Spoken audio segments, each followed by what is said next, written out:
Hi, Attorney Gerald Cipolla here. Today we'd like to discuss the process or procedure of a national interest waiver or an EB-1 extraordinary ability.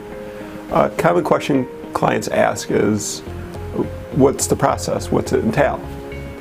So the normal employment-based green card process is usually a three-step process.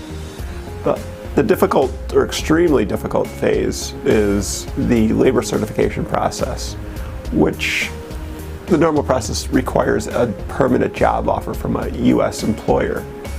So the first stage is you have to go through this long process of testing the labor market.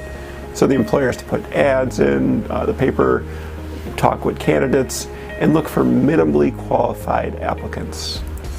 Well, the national interest waiver, because it's for the benefit of the United States, waives the labor certification requirement.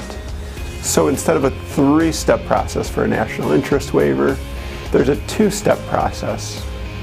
And so in the EB-2 category, second preference employment-based category, the national interest waiver waives the labor certification process. So you jump right into phase two, which is the I-140 stage.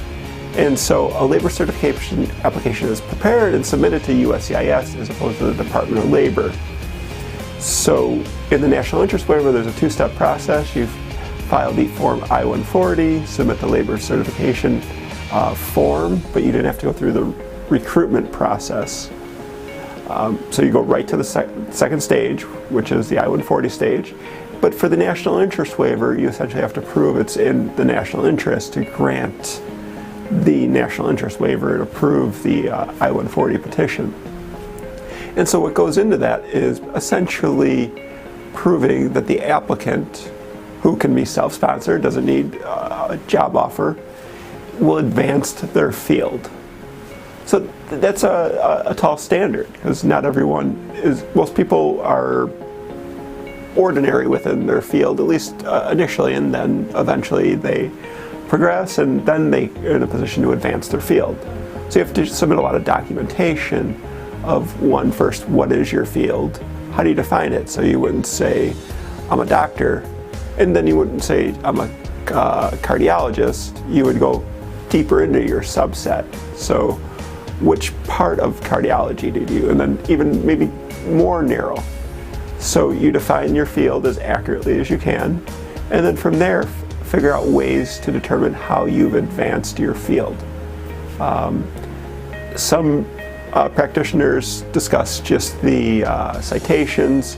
However, we'd like to take it a step further. We'd like to really understand what your field is and truly see how you've advanced this field. Some people have patents and then they've commercialized those patents. Other people have a lot of citations and have presented their academic publications, and they're influencing other experts within the field, their work.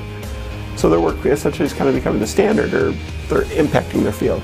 There's a bunch of different ways to show how you can advance your field. If you're an entrepreneur, maybe you're creating jobs in a depressed area, or you got the next great technology within your field, and it's just changing how people do things, or other companies do things. So there's a bunch of different ways to prove how you've advanced your field, and that's what kind of goes into the national interest waiver.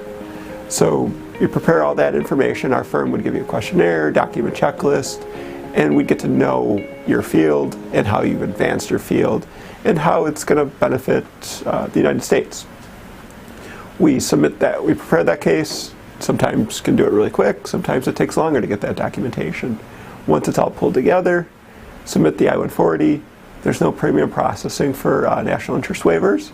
6 months later, the USCIS, give or take, sometimes it's taking longer as it is right now, and that's primarily due, we believe, to the change in standards that we discussed during a previous video.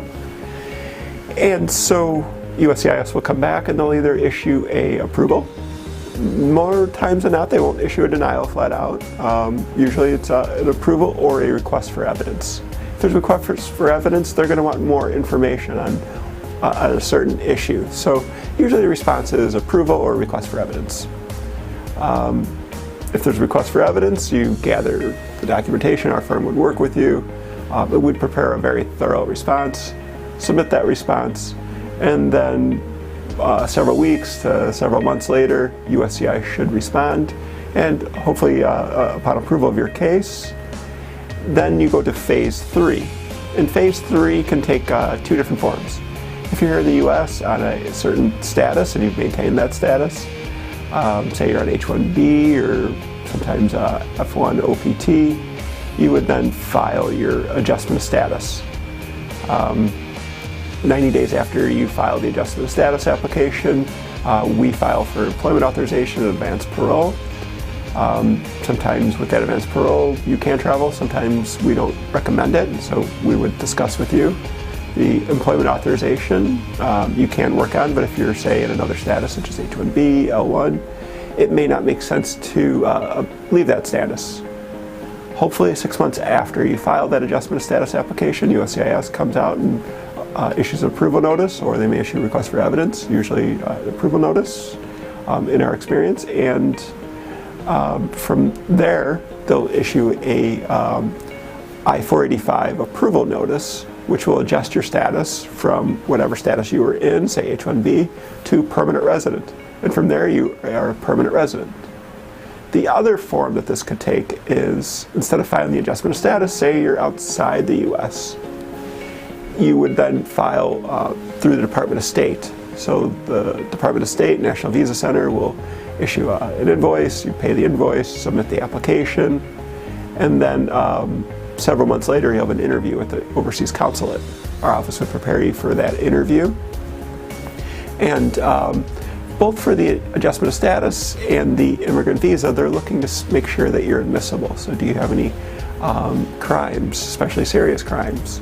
Do you have any false claims of citizenship, unlawful entries, or status violations?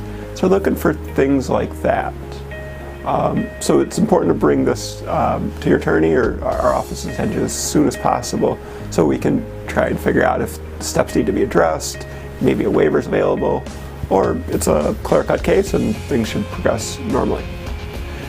So in summary, the process of the national interest waiver is you bypass that first really crucial step of labor certification, jump right into step 2, the I-140.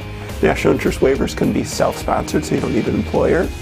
Submit that I-140, get it approved, and then determine if you're going to file the adjustment of status or the consular processing. In some cases, the I-140 and the adjustment of status can be filed concurrently. The other type of cases for self-sponsorship is the EB-1A extraordinary ability. And it also does not require labor certification, and it also allows self-sponsorship. And so you submit that I-140 again, and then you either file the I-485 or the consular processing. And again, that could also sometimes, in some circumstances, be concurrently filed. Normally we don't recommend that for the national interest waiver, but in some cases it is an option, and it's an option, sometimes it is very advantageous. So in terms of what our firm's process is, we would give you a questionnaire, document checklist, and again, get to know your case and figure out the best way to present your case. So if you think you're eligible for a national interest waiver or a EB-1A extraordinary ability, we'd be happy to talk with you, and feel free to get in touch with us. Thank you.